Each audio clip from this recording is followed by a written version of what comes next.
The Iran war just gave Tehran something it has been chasing for 47 years. Not a clean battlefield victory, not a destroyed enemy, not a conquered capital. Something more dangerous, a victory story. That is what Iran is claiming now, its first real military victory since the revolution. And before you reject that sentence, listen carefully. Iran did not beat America. Iran did not defeat Israel. Iran did not dominate the skies. Iran did not protect every base. Iran did not prevent its nuclear sites from being hit. Iran did not stop its commanders from being killed. Iran did not emerge untouched. That is not the claim. The claim is much colder. Iran was hit by the most powerful military alliance on earth. It absorbed the strike. It fired back. It survived. It forced a ceasefire. It kept part of its missile arsenal. It kept the nuclear question unresolved. It kept Hormuz on the table. It kept sanctions relief in the negotiation. And now it is telling its people, its allies, and the region that the Islamic Republic did what Saddam could not do, what Arab armies could not do, what militias could not do, and what every anti-American regime in the region has dreamed of. It stood under direct American pressure, and it did not surrender. That is the victory Iran is selling. Not victory as Washington defines it. Victory as Tehran defines it. Survival after punishment. Retaliation after humiliation, a ceasefire without capitulation, and a story powerful enough to keep the regime standing. That is why this matters. Because wars do not only end when one side runs out of, they end when one side loses the right to explain what happened. Iran is trying to control the explanation. And if it succeeds, the consequences will be much bigger than the battlefield.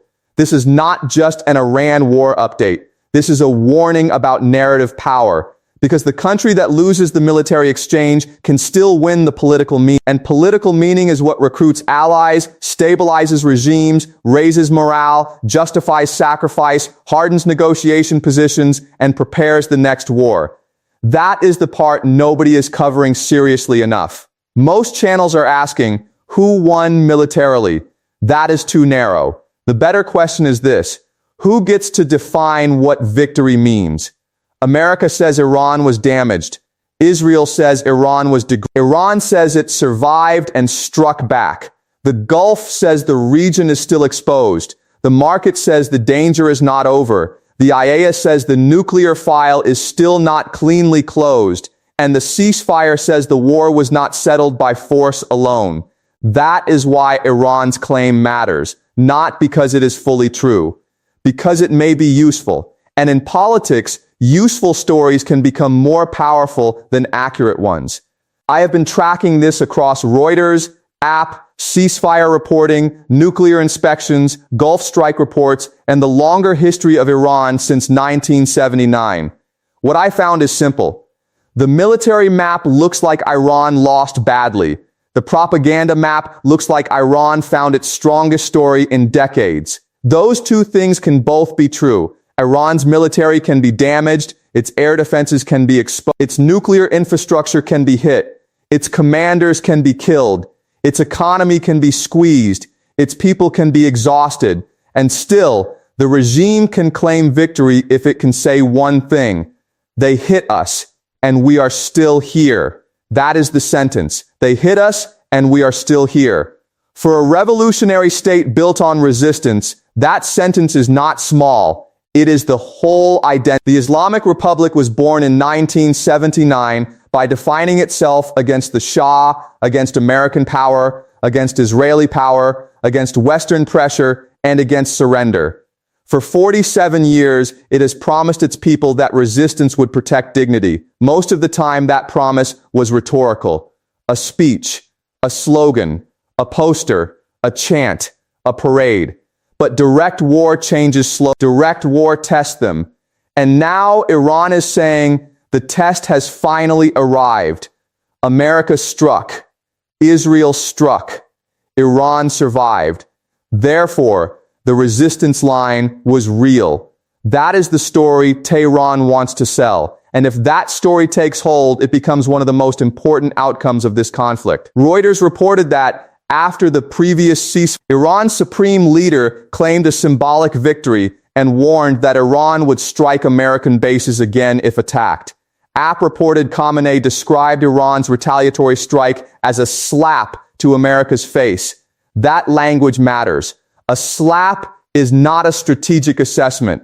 It is theater. It is humiliation language. It is written for the street, for allies, for militias, for the region, and for history books. Iran wants this war remembered not as the moment it was hit, but as the moment it did not kneel. That is the pivot. And the pivot is dangerous, because a regime that believes it has finally proved its central myth becomes harder to pressure. Before I explain why, I want you to hold one number in your mind. 47. I will come back, because that number explains why Iran's victory claim is bigger than this ceasefire, bigger than Trump, bigger than Israel, and bigger than one round of strikes. 47. Hold that number. If you have not subscribed yet, hit subscribe now. I post one of these briefings every single day. And here, we do not just ask who fired. We ask who benefits from the story after the smoke clears. Now look at what actually happened. The United States and Israel hit Iran hard. Nobody serious should pretend otherwise. Iran's nuclear infrastructure was damaged. Its military command structure was pressured. Its air defense network was tested. Its leadership had to hide. Its economy absorbed another shock. Its domestic population lived through fear, uncertainty, and disruption. And the regional system moved closer to the edge than at any moment in years. That is one side of the story. But it is not the only side. The other side is this. Iran did not accept unconditional surrender. Iran did not abandon its political system. Iran did not publicly dismantle its nuclear program on American terms. Iran did not stop claiming regional authority. Iran did not give up Hormuz as a bargaining. Iran did not lose the ability to launch missiles and drones. Iran did not disappear from the negotiation. In fact, the conflict made Iran more central. Every ceasefire conversation had to include Iran. Every oil market reaction had to include Iran. Every Gulf security discussion had to include Iran. Every nuclear inspection question had to include Iran. Every energy price forecast had to include Iran. That is not what total defeat looks like. That is what damaged leverage looks like. And damaged leverage can still be powerful. This is where the Western audience often misunderstands Iran. Western commentary tends to treat victory as clean. You win by destroying the enemy's capacity. You win by taking territory. You win by forcing surrender. You win by making the other side sign your terms. But Iran's revolutionary strategy has never required clean victory. It has required endurance, attrition, survival, retaliation, symbolic blows, refusal to collapse, the ability to turn punishment into proof of resistance. That is how Tehran thinks. That is how the Irq thinks. That is how many revolutionary movements think. They do not need to look stronger than the empire. They need to prove the empire cannot force them to kneel. That is the logic. And that logic is why the phrase first military victory in 47 years is so explosive. Not because Iran has never won a battle. History is more complicated than that. Iran had tactical successes during the Iran-Iraq War, including the capture of Al-Faw in 1986. Iran has built powerful proxy networks. Iran has survived sanctions. Iran has expanded influence in Iraq, Syria, Lebanon, Yemen, and the Gulf.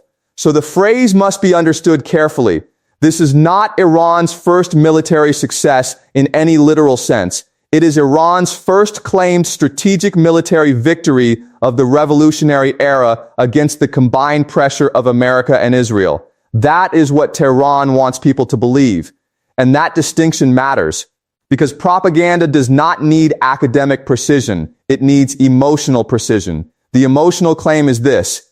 For the first time since 1979, the Islamic Republic can tell its people it faced direct American and Israeli force, fired back, and survived with its bargaining position alive.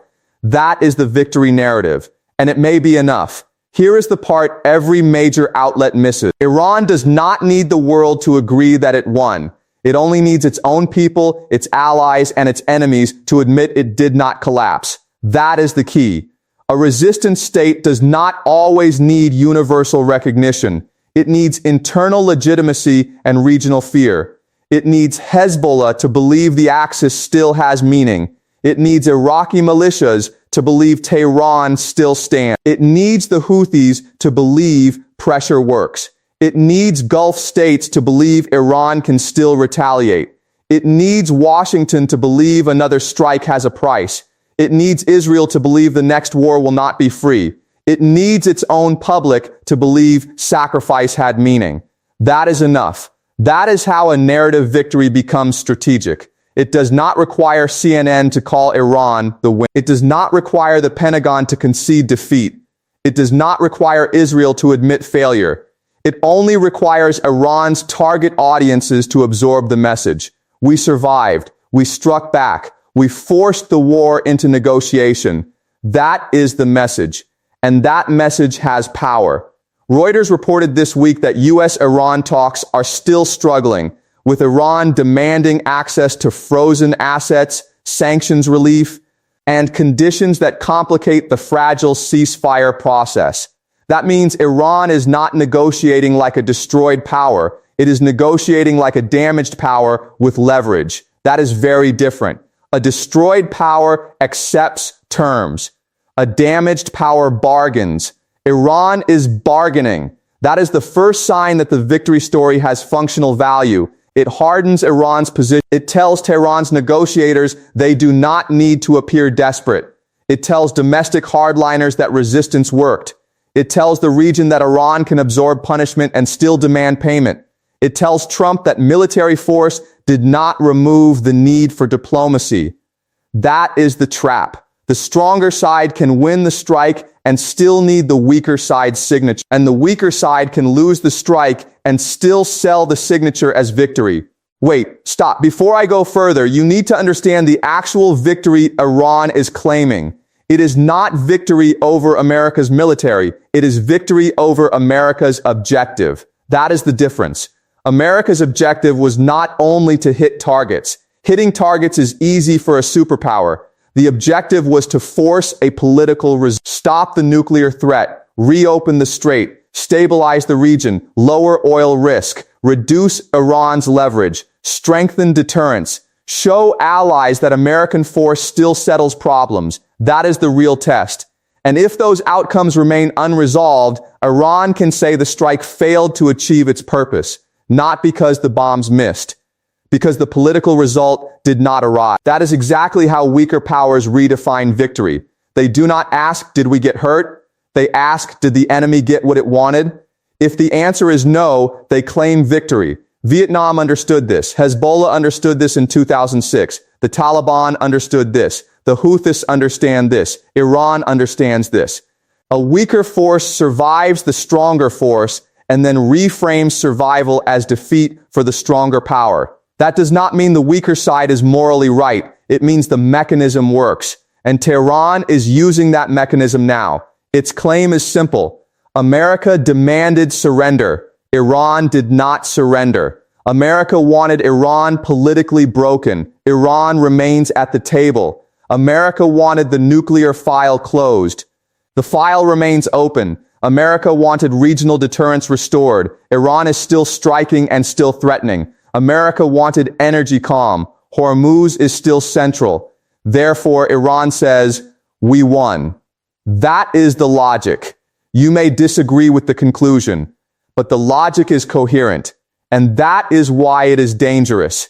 There is one move nobody is watching closely enough. If Iran makes that move, the victory story becomes much harder to reverse. I will tell you exactly what it is before this briefing ends. But first, follow the power. The most important battlefield now is not only military, it is memory. Who gets remembered as the side that bent? Who gets remembered as the side that endured? Who gets remembered as the side that asked for terms? Who gets remembered as the side that needed a ceasefire? Who gets remembered as the side that controlled escalation? That is what every statement is about now. When Trump says Iran wants a deal, he is fighting over memory. When Iran says it forced the enemy to step back, it is fighting over memory. When Israel says it achieved a historic victory, it is fighting over memory. When Gulf states call for stability, they are trying to escape the memory of vulnerability. When markets price risk into oil, they are remembering danger. Memory is not soft. Memory becomes doctrine. Doctrine becomes future behavior. If Iran believes this was a victory, it will behave differently next time. If the region believes Iran survived America and Israel, it will hedge differently. If militias believe the Axis endured, they will take different risks. If Gulf states believe Iran cannot be fully deterred, they will negotiate differently. If Washington believes strikes did not produce closure, it will calculate differently. That is why this victory claim matters. It shapes the next war before the current one fully ends. This is where the Suez pattern helped. In 1956, Britain, France, and Israel won much of the military operation against Egypt. Militarily, Egypt was damaged. The invasion happened. The battlefield did not show a clean Egyptian military triumph. But politically, Gamal Abdel Nasser emerged stronger because he survived the attack and became the symbol of Arab defiance. That is the parallel. Not identical, but powerful. Nasser did not need to defeat Britain and France in a traditional military sense to win the political meaning. He needed to survive their attack and make them look unable to impose the final outcome. That is what Iran wants now. The Suez lesson is that sometimes the side that suffers the strike wins the century's story. Because the story is not who had better weapons. The story becomes who endured the empire. That is the frame Tehran wants.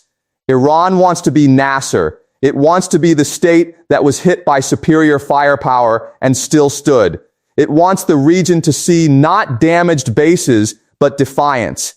It wants the street to see not technical losses, but dignity. It wants the ceasefire to look not like rescue, but like recognition. And if that story spreads, the military balance becomes less important than the political myth. That is why the phrase 47 years matters. The Islamic Republic has spent its entire life promising that resistance would eventually prove itself. For decades, the promise was messy. The Iran-Iraq war ended in exhaustion. Sanctions hurt deeply. Domestic unrest challenged legitimacy. The economy struggled. The nuclear program created danger and isolation. Proxy warfare brought influence, but also blowback. Iran was powerful in some spaces, fragile in others. It did not have a clean national victory myth that could unify the revolutionary state after decades of sacrifice. Now it is trying to manufacture one. The story is not, our military was the story is, our nation was tested by America and Israel, and we did not break. That can become a founding myth for the next phase of the regime, a post-strike myth, a survival myth, a resistance myth.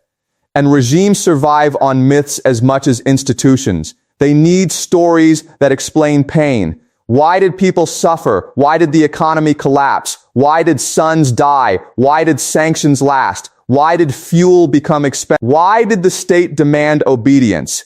The answer Tehran wants to give is this: because resistance works, because surrender was avoided, because Iran stood alone and forced the enemy to negotiate.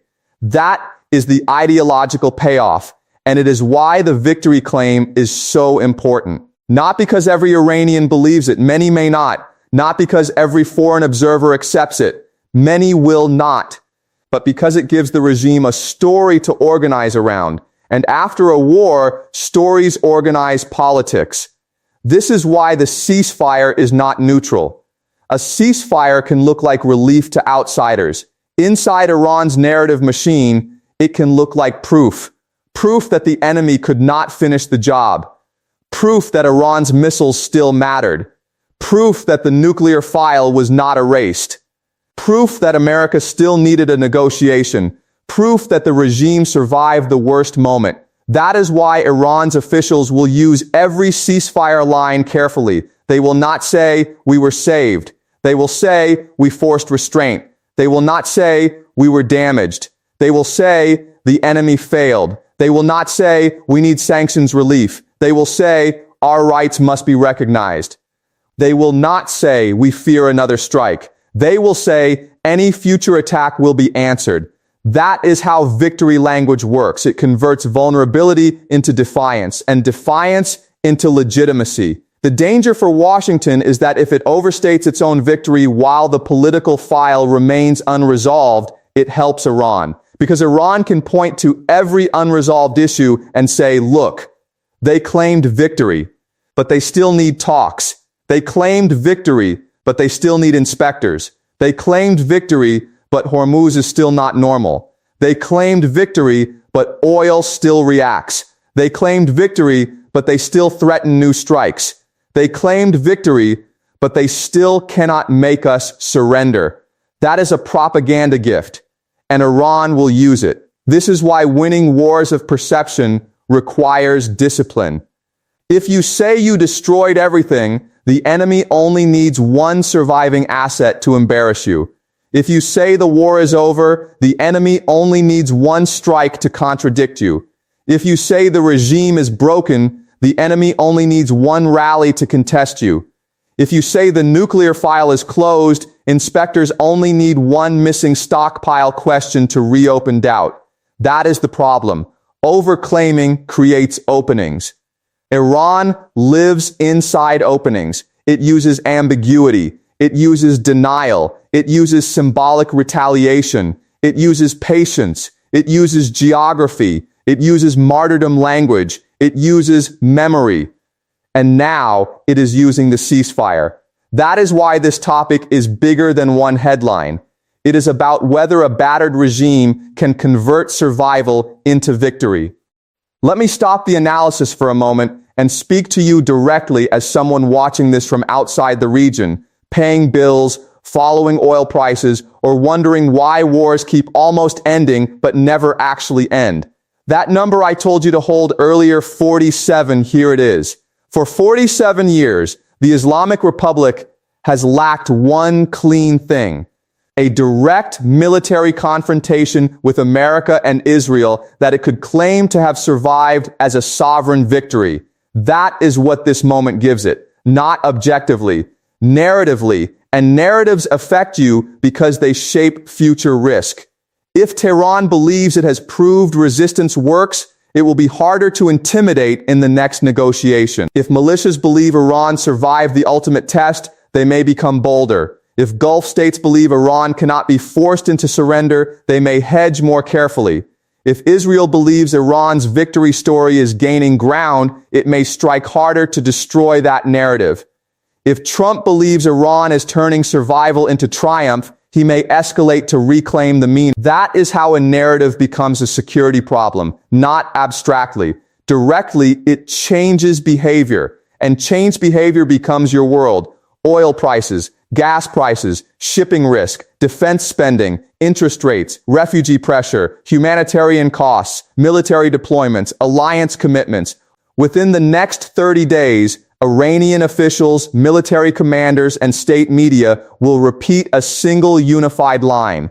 The enemy failed to achieve its strategic goals. That exact idea will become the center of the post-war narrative. Not, "We were untouched." Not, "We defeated America militarily." The enemy failed to achieve its strategic goals. That is the line, because it is harder to disprove. It allows Iran to admit damage while claiming victory. It allows the regime to honor casualties while saying sacrifice mattered. It allows negotiators to bargain from survival. It allows the erg to say deterrence held. It allows the leadership to say surrender was avoided. It allows the state to explain pain without admitting defeat. That is the line to watch. The enemy failed to achieve its strategic goals. If you hear that phrase or versions of it, the doctrine is forming. The second prediction is faster. Watch Iran's next military parade, funeral, or televised command meeting. If the imagery focuses on missiles, surviving commanders, damaged but functioning bases, flags over rubble, and chants against surrender, the victory story is being ritualized. That matters. Ritual is how regimes turn events into memory. A speech can be forgotten. A ritual teaches people what to remember. That is why the imagery matters. Flags over damage. Commanders beside missiles. Families of the dead framed as witnesses to victory. Crowds chanting that Iran did not surrender. That is how the story becomes national memory. And once memory hardens, diplomacy becomes harder. Because you are no longer negotiating only over uranium, sanctions, missiles, or ports. You are negotiating with a myth. And myths do not compromise easily. Save this. Come back in 30 days. Ask one question. Did Iran's victory claim fade, or did it become doctrine?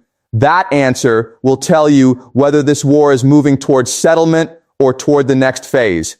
Because if the victory claim fades, Iran may still bargain pragmatically.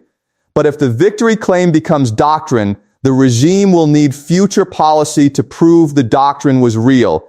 That means harder negotiations, more defiant language, more missile emphasis, more conditions around Hormuz, more refusal to accept humiliation, more pressure on the United States to either concede language or escalate force. That is the danger. A survival story can become a ladder out of war, or it can become a cage. Iran may use the victory story to justify compromise. It can say, "We won, so now we negotiate from strength." That is the safer path. But Iran may also use the victory story to reject compromise. It can say, "We won, so why concede?" That is the dangerous path. The next month tells us which one Tehran chooses. Now pull the camera back. This is not only about Iran. It is about how weaker powers learn to fight stronger ones in the 21st century.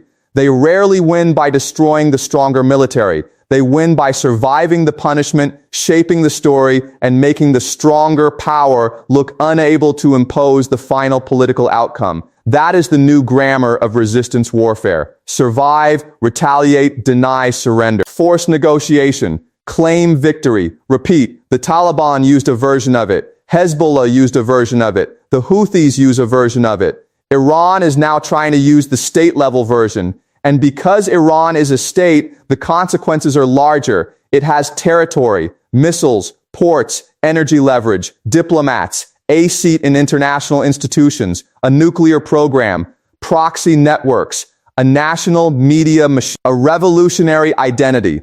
That gives the victory claim more reach. It can travel through official statements, militia speeches, oil policy, nuclear negotiations, religious language, military ceremonies, and regional alliances. That is why this is not just propaganda. It is strategic messaging tied to state power, and state power tied to messaging is dangerous because it can shape what the next generation of commanders believes. Imagine an ERG officer 10 years from now. He studies this conflict. What lesson does he draw? If he draws the lesson that Iran was punished and must avoid direct confrontation, that is one future. If he draws the lesson that Iran survived direct confrontation and forced negotiations, that is another future. That second future is more dangerous because it rewards risk. It says escalation works if you can endure the first blow. It says missile retaliation is enough to restore dignity. It says America can hurt Iran but cannot force surrender. It says Israel can strike Iran but cannot erase the system.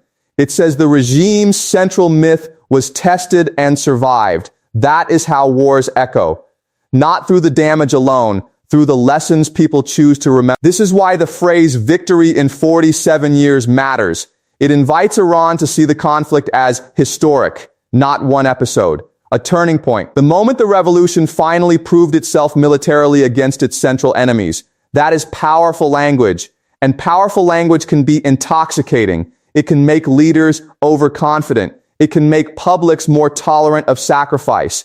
It can make militias more aggressive. It can make compromise look like betrayal. It can make future restraint harder. That is the risk. The West may look at Iran and see a damaged adversary. Iran may look at itself and see a tested survivor. Those two perceptions collide. And when enemies leave a war with opposite lessons, the next war becomes more likely. That is why the ceasefire is not the end of the story.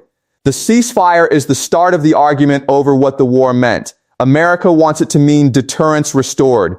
Israel wants it to mean threat degraded. Iran wants it to mean resistance vindicated. The Gulf wants it to mean escalation contained. Europe wants it to mean energy risk reduced. The market wants it to mean oil can calm. But meanings cannot all win. Someone's meaning becomes dominant.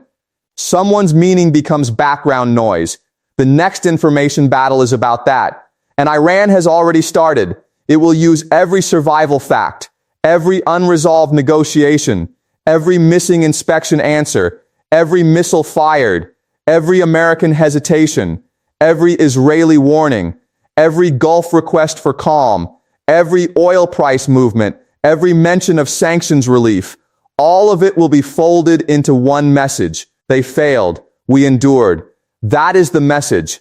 And if that message lands, Iran's military losses become the price paid for political survival. That is how states transform pain into legitimacy.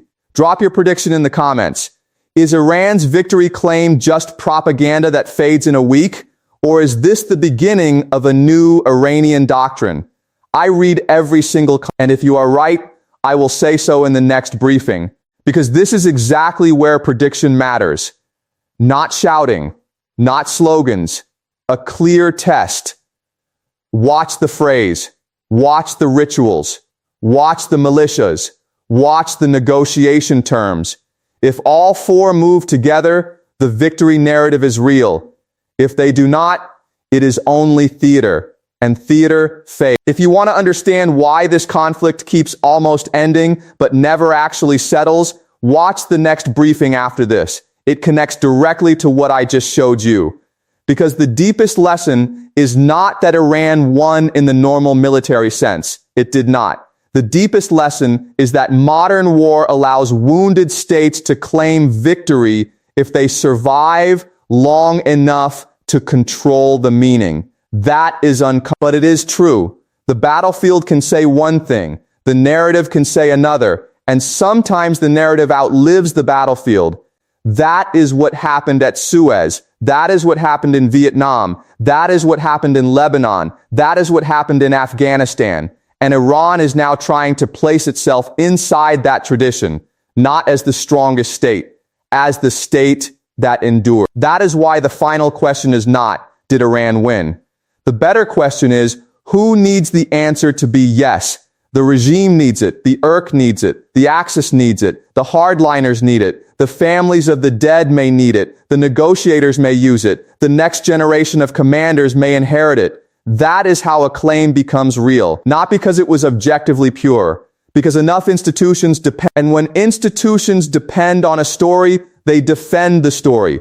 They build policy around it. They punish people who contradict it. They teach it. They commemorate it. They repeat it until it becomes part of the state. That is the danger. Iran's first claimed military victory in 47 years may not be a clean fact, but it may become a clean myth. And myths are harder to bomb than bases.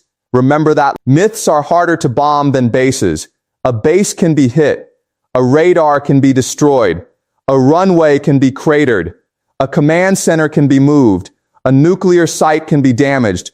But a myth survives if people need it badly enough. Iran needs this myth. It needs it because the war was painful. It needs it because the economy is weak. It needs it because sanctions still bite. It needs it because public trust is fragile. It needs it because elites need reassurance. It needs it because allies need confidence. It needs it because enemies need doubt. That is why Tehran will protect the victory story as fiercely as it protects a military site. Maybe more fiercely. Because the story is what makes the damage bearable. And once the damage becomes bearable, the regime can continue. That is the entire logic. This war did not give Iran a clean military triumph. It gave Iran something more useful for the next phase. A survival narrative. A resistance doctrine. A way to say that 47 years of revolutionary defiance were finally tested by fire and did not collapse. That is why this matters. Not because Iran is stronger than America. It is not. Not because Israel failed to hurt Iran. It did hurt Iran. Not because the war is over. It is not. But because the side that controls the meaning of survival controls the next round of risk. And right now, Iran is trying to turn survival into victory. If it succeeds, the next war will begin before this one has truly ended.